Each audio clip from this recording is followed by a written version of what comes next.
Well, another cracking day. Panels are out. Cracking day, look at that. First bit of warmth of spring. We've got the patented ladder leveller, and we've RIP one of our pool noodles for the ladder. Time to go on up. Well, we're up. All right down there, I think. Chief ladder holder. And this is what we got. So one or two really important tools like a big hammer. Always need one of those, don't you? Always need one of those. Right, let's get to disconnecting this one. Hopefully with a bit of a knife and a bit of a scraper to get underneath of it, we'll be able to just cut this one off. Looks like it's just a bit of mastic.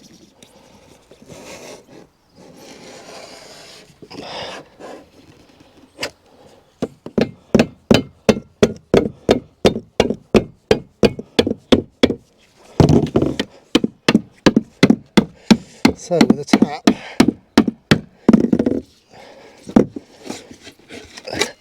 of the scraper, that looks like the tool to do the job.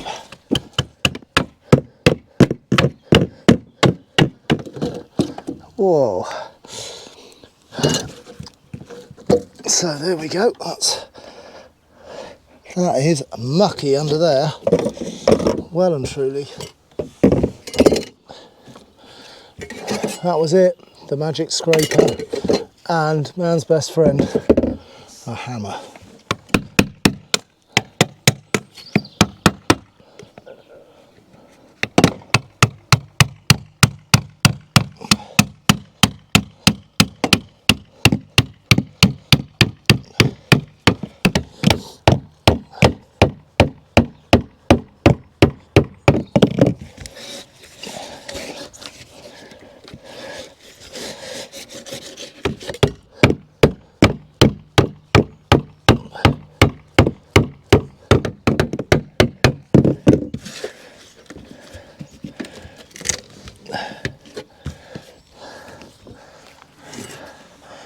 There we go.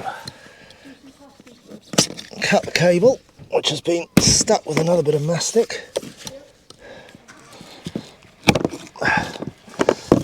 No going back now. So, there is the old one. Minging underneath. Right, next job. Yeah, it is. Next job. Get the cabling out the trunking there and give this a good old clean up and get all this old adhesive off. And there, that was the old fitting where it goes down into the van. See it branded Vechline, that's what the solar panel was. Unscrewed the seal, and then probably similarly I'm going to get the good old scraper under there and lift that up ready for the new one. And then this conduit in it, it's not a fantastic bit of kit, so I might even end up taking that off. See how we go.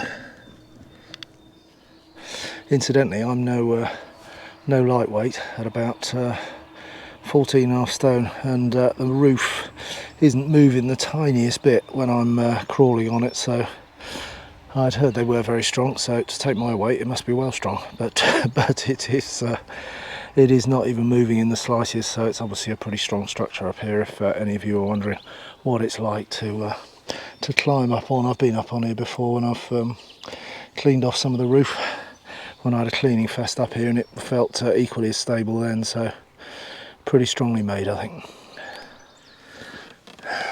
Right, so we had the scraper under this.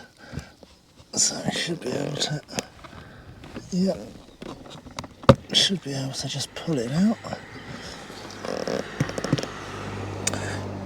Yeah, that's where it disappears into the van.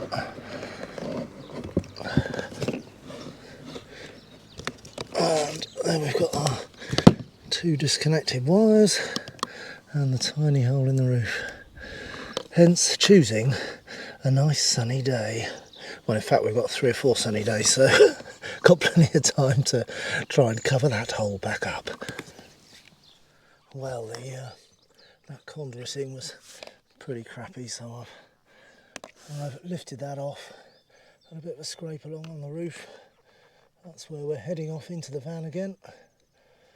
Hopefully get that one stuck on today, just in case there's any rain in the distance. And then just got to clean this last bit up. Good old scraper's doing everything and getting it off. I have got some sealant cleaner that you just sort of paste on, but at the moment I'm just going to scrape off, then give it a wash down, see what it's like. Then I might use that sealant remover if there's significant residue left, but that's not too bad now. It's coming off quite well. And to clean all this bit up was only about 20 minutes, so pretty straightforward. Okay, that looks a bit of a difference, doesn't it? And nice to get the weight off my knackered old knees, but cleaned up pretty well. So I've not used any of the sealant thinner at the moment because it's you can just see the slightly different colour there where the old one was, but it's cleaned up pretty well. But what I'm probably going to do, just to get it to get the new stuff to bond really well, is I might work out where the footprint's going to be, and just, if it needs any sort of tiny bit of roughing up with the sandpaper, just to roughen that shiny surface and make it better for adhesion. But so the original one was there, that's where one's going to go, but then there's going to be another one going that direction. Hence I've had a bit of a clean off there. But that's what is it now, +2 now, so I only started at about 1ish. So hour and a half, get all that conduiting off, scrape all that. That was just that good old trusty scraper, which did it a treat because it's, you know, such a shiny surface to get it off. So about an hour and a half to strip everything off. So that's not too bad, fingers crossed, but slightly concerned about that grey in the distance there. But I think it's going to avoid me. But anyway, that just reminds me that I need to get the new cable feed in, probably run the cable in, get that feed stuck on so that we are waterproof again. Right, I think what we'll do is we'll get the cables threaded back up through the roof, and then we'll get our new sealant there, get that positioned as well, and look to perhaps glue this into place over our holy van roof. You'll see as well that they colour code them as well, so it makes things dead simple to work with. So let's get that threaded. And so here's the new one. So these pieces just screw into these new holes. Got a nice little rubber gasket there, and then we'll get the wires threaded in, and then we can start thinking about getting this positioned over our hole there, and reseal with some mastic around the edges there, or Sikaflex I should say. Well, there we go. That's the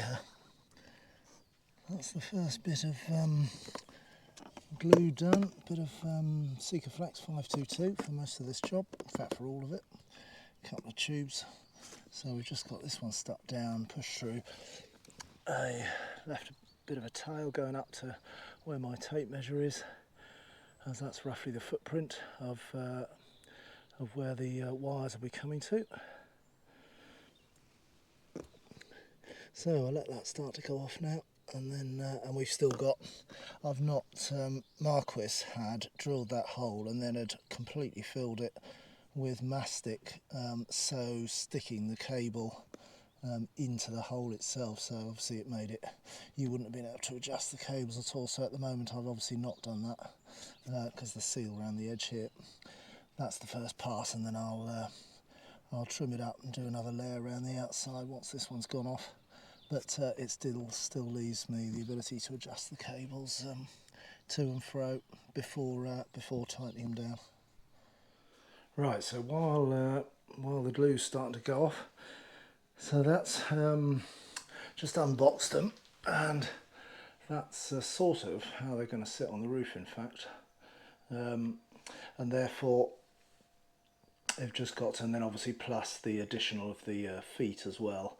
So the feet that the panels sit on mean that the footprint of the whole support mechanism is about 60mm wider than the edge of this panel.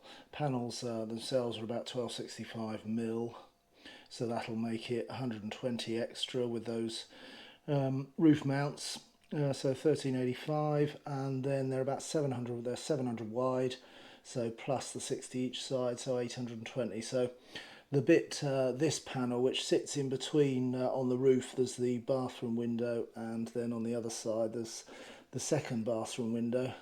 That's that'll be tight going through there, but they've got one on each corner, and then they've just got one small side piece, which you'll see in a minute.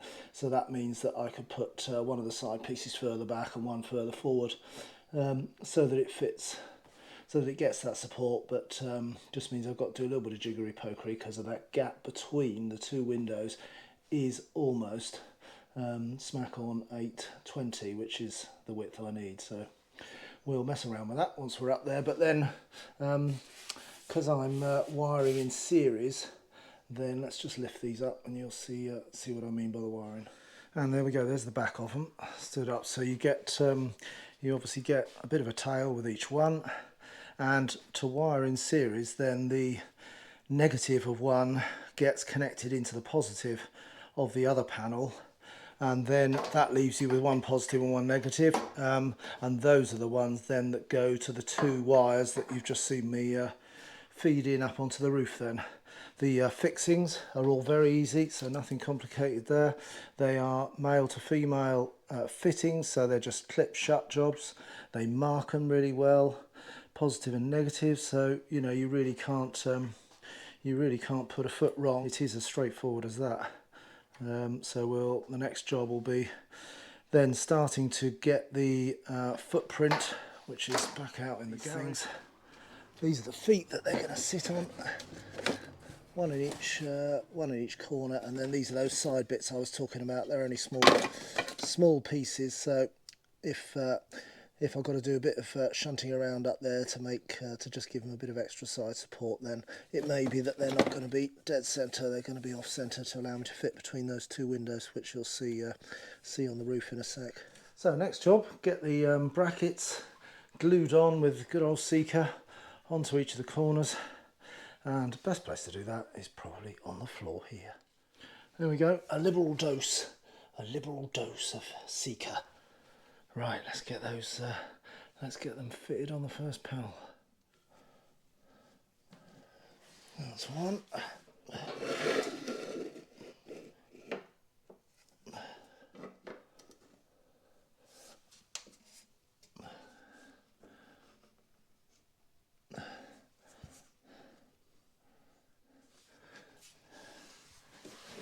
There we go. Right, both glued up, both secured. Leave those overnight, and then the cable that we've pushed down from the roof has got absolutely stacks there, which was what I was hoping, in case I decide to sort of come outside up there and come down the back here, as opposed to using the current route, which as you remember from part one, comes down the back of this cupboarding here. Let's jump in a minute. Yeah, it comes down the back of this cupboard, and then under and back up behind those battery chargers that are under the seat there. So it may be, as I say, that I just take that route across, drill out through there and come down, and then I don't have to, the plus side being I don't have to cut these cables, can tie them off, get shot of those, which are the old ones, and just make a new route for this. So then all we'll be doing is going straight into the MPPT, but plenty left over for a bit of jiggery pokery. So that's That's, what is it now? It's, yeah, about 4:15, so that's about 3.25, 3.5 hours wiring in, glued on the roof, cleaned up on the roof, ready for the feet, although I'll probably put a bit of alcohol cleaner up there before I do the panels to the van. Got the panels stuck and overnighting, drying out onto their feet. So that's probably where I'll stop today, and then we'll resume first thing tomorrow, as the forecast is yet again a nice forecast. Fingers crossed, guys. Need plenty of good weather up on that roof. Another sunny day, day 2, and we've got them dry laid up on the roof, so you can see what I meant about them being quite tight between the windows, which is why I left those 2 side pieces off. So I've put these 2 on, but I left them off there just so I can make sure they don't interfere with the 2 opening hatches from underneath. So we've hauled them up. Wiring will both come out the top of this one, top of that one. 2 of them linked together, and then the other positive and negative feed clipping into the 2 wires that disappear off down into the van. That's dried off nicely overnight. And these things, that Sikaflex is absolutely fabulous stuff. More solid than a solid thing from Solidland. And a bit of meths up here now. Just got a pencil mark when I'm happy as to the position. Pencil mark it and then give it a bit of meths clean down just so we got every last bit of dirt off. A fair few months ago now, last summer, I put a coat of Mur polish on the roof, so that'll obviously help shift that as well, just to take it right back to a nice clean surface for the adhesive. So let's get some marking done. And there we go, that's the glued down. Tiny bit of weight there because there was a little bit of sort of imperfection in the roof there. So I just wanted to give it a tiny bit more weight down there, a bit of downward pressure while the glue goes off. So one just hopes that when we're disappearing down the M4 heading for France that it doesn't fly off the roof, which would always be a bonus, wouldn't it? So back to the dilemma of, do I reuse their wiring or that bit of the wiring that started up there in the behind the panel. That was the fuse there, you remember, that fitted in just there. But what I'm going to do is, I've never actually seen, as I said earlier, because I've never actually seen the thing functioning anything but a red light showing on the PWM controller there, sorry, just there, then if I put it all together and it didn't work, then I wouldn't actually know whether it was my wiring or the van's wiring that just hasn't been connected up right. So decision made, I'm going to bypass all of their wiring. So I got, just in case I went that route, instead of their 20 amp inline fuse, I've actually got another inline fuse that goes up on the roof of the van, which when we're back up there I'll show you that later. But so then these are the 2 cables coming in from the roof. Just done a tiny little hole up in the corner there, and taken the cables directly out, and then this panel I just popped off these little screw tops. There's one in each corner. It's just like a decorative panel, which there's a bit of movement there, so it may be that I could come just down there and then go underneath this panel. That then comes, I could come under that, out underneath here, straight down the back. There's another gap there, comes out down the bottom there, and then there's another like little ventilation gap you can see here cut in, which allows you to go straight into the battery storage area. So looks like a route for some cabling. Let's get that sorted. So we've whipped that panel off from there. Not much to these bits, tiny thin bit of ply, and I've just undone the material from around the corner there. It's just stapled around that. I'm just going to cut a notch out of that and then recover it with the material, which will allow then those cables to go in behind it. At least that's the plan. So we've we've popped these screws out. I took this panel off, as you saw here. I've cut a notch in there, so there's sort of no wood behind that really now. There's just a corner out of it. Just lets me to route the cable in. They go down the back here, then you can just see them around the back of the chair there, and then they go down into the battery case, where ultimately they've got to come out over here near the site of the old PWM, because that's where the new one's going to go. So we might have to drill through from the battery compartment into this, depending on what route the other wires take at the moment. So I've unscrewed the old PWM wires coming through there, 2 for the battery and 2 coming from the solar, those ones that were up above us. And then this, I've just that's the underfloor heating. I've just prizes off that cover plate with a small screwdriver. Just lever it all the way around gently, pops that off, exposes the screws. So when you see the size of the other MPPT, you'll realise that I may have to, as opposed to the size of this one, it means I may have to move this, but obviously might be able to use the holes down there if I can work out how to get to the back of this and get to the wiring without having to dismantle the whole van, which would always be preferable. Old one disconnected, and see what I mean by the size, new one to go in, so a slightly different size to fit in that same area. And it was one of the early measurements I did when I was planning, because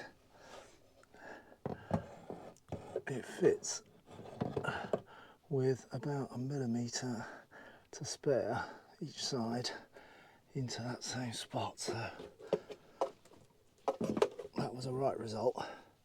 But that's the underfloor heating again, so I reckon we're going to have to move that, because the unit will obviously sit here, and therefore that's probably in the way. I offer that up. Oh, I don't know actually, I might just get away with it. Or the alternative would be to just elongate this hole slightly so that I can move that switch down. But let's have a little think and see what we decide to do. Right, got some screws popped in there, measured up. I've moved the heated floor switch down, and so you can see it means that the hole where it was is now the perfect hole for the wiring coming into the new MPPT. So it just means that these little holes down here are obsolete, and that one's now obsolete because that was the old wiring hole for the PWM controller. But I've tidied it up, and then we've just popped a little hole in there, jigsawed that out, having had a good inspection behind there with lots of light to see what wiring was in there, which was mainly just the solar, and then obviously the wiring for the underfloor heating. So having made sure that I wasn't going to chop into any of that, a couple of pilot drills, little hole jigsawed out, and then hopefully be able to poke the wires through to come out through that hole ready for wiring. But not much room to spare each side of there. Perfect fit. So we've got the wires, the spare wire from the solar on the roof coming down there. Just chased the wiring in there and just tacked it by the hole there. That hole will also be useful for the wiring that's going to go from the controller back through the little hole and to the batteries themselves. And then just cut out another piece here. This bit has got to go, is going to go down into here and be the shelf across there to take the inverter, which is going to sit above the batteries, and then the inverter 2 will share the small hole that to get the cabling from the inverter down to the batteries, which is much thicker cable, sort of 01 AWG size that is. So, and it's going to fit in something like that. So a couple of supports each side, and then I'll keep it removable with the inverter actually fixed to it, so that just in case we've obviously got to get two other bits and bobs at the back there, then we can just slip it out. Bit more ply cutting, finish off chopping up a couple of pieces for the shelf supports, and that bit will be nearly ready to fix. So then the idea will be, with the inverter sideways on in there, obviously it's got twin outlets there, so I think what we'll do is, I've just taken off, these are like little shoe holders which I had fitted to here, but I had to pop these off because this is only velcroed on. It's sort of foamy backed stuff. And then I think what we'll do is we'll cut a hole in there which allows me access to those, so that we can easily get to the power points when we want to. It does mean, unfortunately, that we're going to have to probably do something here as well, cut a shape out of this and try and pretty it up and finish it off, so it doesn't look too rough and ready. But we'll see, we'll work that out as we go. So, a bit more internal fixing to be done. And then what we find is that with the shelf in there and the inverter fitted to the shelf, I can't get the right angle to get it lowered onto there. So, next job is I've popped out these screws so that this will lift off. And then of course there was one screw left which was right under there at the back right, so that meant I had to take this panel off, or loosen it off, take it off to get to that last screw down there so we could lift it out. But in terms of I guess in terms of future proofing the job, it may be that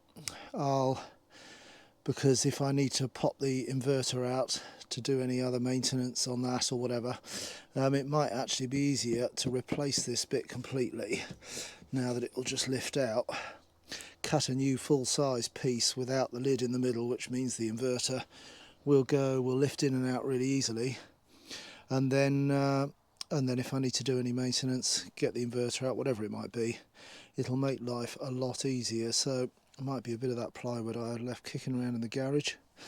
Use this as the template, and then it'll be a whole lid instead of a lid within a lid.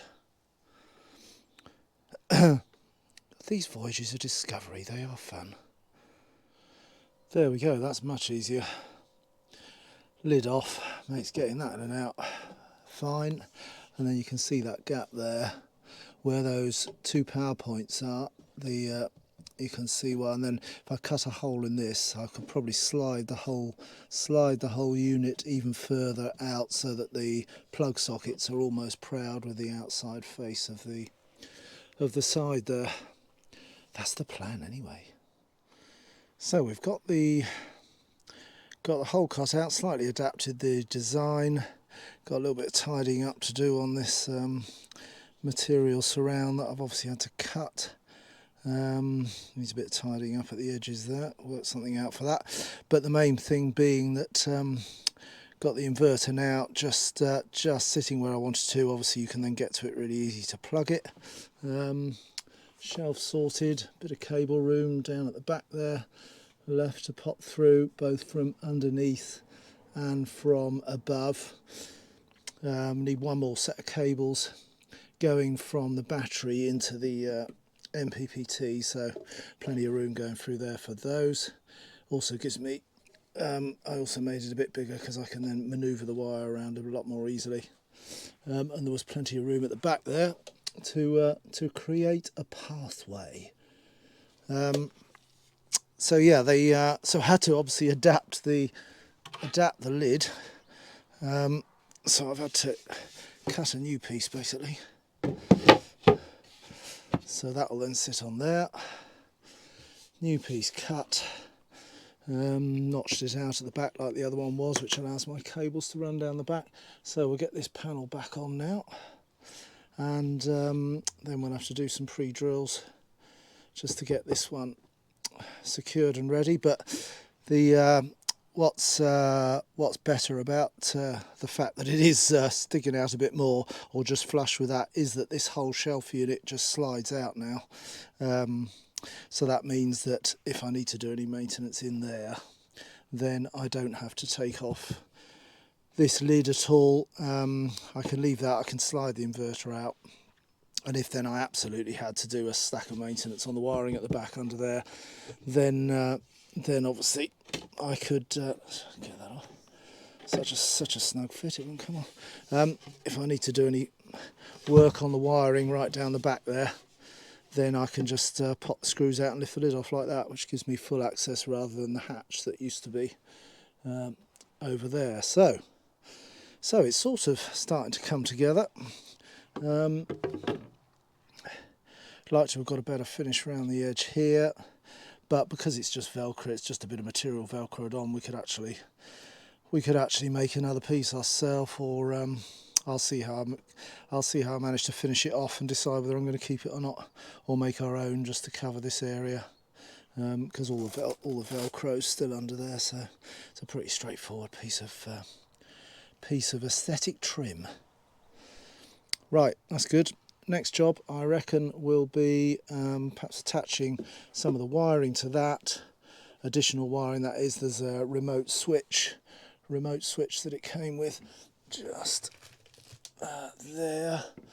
That's the remote switch to switch the inverter on and off.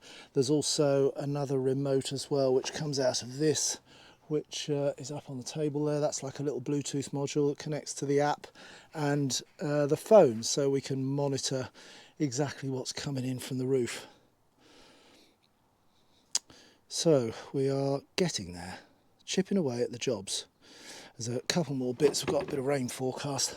A couple more bits I need to finish off on the roof up there. Just put another layer of sealant around the entry into the van, which was just above the door here where it goes in. And then I'll need to put a little bit of trunking back up there to replace the stuff that I took off that was a bit sad. So I reckon that's probably the next job, as there's a bit of water threatened in a day or two's time. Let's get those done. So back up on the roof again. The patented weighing down method seems to have worked pretty well. That's well and truly gone off now, but probably leave it on overnight again as the weather's all right. I'll have had a good old 48 odd hours then. Right, so last bit up here really is get this bit of trunking set in, get it stuck down again with Seeker. It's obviously got its own self-adhesive backing, but not going to rely on that as we whistle down the motorway. So I'll Seeker that on, and we'll chase some of the cabling up here, get the panels plugged up, and then that piece just there to left of the kitchen roll, that is an inline fuse. So you remember we've bypassed now the one that was in the van, which is now obsolete obviously because nothing's connected, and so Renogy also give you the option to have an inline fuse, and again it's a great and simple product to work with in that it's got a male and female connector on the end, and you simply just plug it in line using the plugs that are already there. So again, it's very simple stuff to work with. There we go, there's the 20 amp fuse. See, it just plugs into each end of the cable that they give you, all ready to go. IP67, so a waterproof unit as well. Okay, so that's probably about it for today. The trunking on the roof there, that's drying, weighed down by my toolboxes. They can stay there overnight, as we've got another nice day forecast tomorrow. And then the little jobs that I've been putting around on in here is I've just been, the MPPT controller has obviously a number of feeds. It's got your positive and negative for your solar panel, and then it's got your battery positive and negative. The load I won't be using, that's just for other stuff you can do in the van. but it's not relevant for me. So I'll only be connecting those 4 wires. You've seen me chase the wires in. We've got the wires in coming down from the roof around the back of the chair. The cushion sits up to there, so you won't see any of that. Comes in through the back there. So that's the wiring done. There's the 2 tiles ready, and I marked one of them as the positive. And then the other job I've just been doing is the MPPT has a little switch there into which you can plug in a Bluetooth module so that it enables good communication with your phone. So I've chased one of those wires, I've threaded it through. You can see they've got like Ethernet type connectors on the end of them, data cables, and that one then I've just taken back through the hole there, back up the same way, and I'm just going to mount it there again. The cushion comes up to there. So that's my little Bluetooth module fitted, and then the other one is down there. That was a bit more fiddly. So you remember, in fact, that's where the old PWM controller was, sat right down there. But I moved this down, used the hole for all the wires. That's just moved down slightly, and then I had to just chase out a small hole so that that could recess in. So that is the isolator switch for the inverter. So all nice and close by, all pretty easy to work with. And then the next phase, I guess tomorrow, will be starting to wire everything up. And in fact, I'm going to do a slight change. When the inverter comes with wires, which I remember reading on their website themselves that there was a review on there saying that the supplied wires got warm. So I looked up and did a bit of research through Will Prowse, the person I mentioned before, on YouTube, and 1 or 2 other sources, just to look at inverter wiring sizes for a 2 kilowatt inverter. And the answer was firmly, this is a 4 gauge. This is 4 gauge. This is 110 gauge. 10 gauge, so it's like a 1-0 gauge for the 2 kilowatt, which was recommended, particularly as I've got a very short run as well from inverter to battery. So that also helps in terms of the efficient transfer of the current. Renogy suggests that you wire these in parallel. But the feel of them and is just not quite as substantial, so I'm going to go for the bigger wires, the 10 gauge, which a lot of the information I've read recommend. So they will obviously fit to the back of my inverter there and then drop down underneath to the battery bank. So that's about it, as I say, for today. Components wise, we've got most of it, and Nikki's been sorting out the raggy edge that I left on there, and the idea being that obviously we can very easily plug stuff in now here, and it's now so well disguised with Nikki's camouflage material that she found kicking around that that you can't even know it's there. It's that disguised. Amazing. Anyway, that's part 2. So wiring to come next, get that wired in, and then the moment of truth, connect up the battery to the MPPT first. Always do that one first. MPPT to battery, and then if incredibly everything works, A, I'll eat my hat, and B, we'll then be ready to wire in the solar panels and see if it all works. Incidentally, if any of you were wondering, or had probably already seen these things, I did have 4 of them in a line here, but unfortunately my inverter got in the way, so I've actually managed to put in 2 down below. These are no less than IKEA She-Watsits. How about that, eh? And we can still use them even with the inverter there. So Nikki found those, but Nikki being Nikki's tidiness, bless her, she found those, and what a damn good find they were. So they've got a little where you put the screw in there becomes the sort of magnet. There's the little magnet, so steel screw in there, and it just pops in like that. Aren't they handy? So even more, once the crocks are all there, you'll never see the inverter. You'll never know it was there. How about that? Gadget of the week, IKEA shoe hangers. Is there no end to what you can get for a moho? Anyway, thanks ever so much for watching, guys, and look out for part 3 of the take the van apart and keep your fingers crossed that it's all going to work.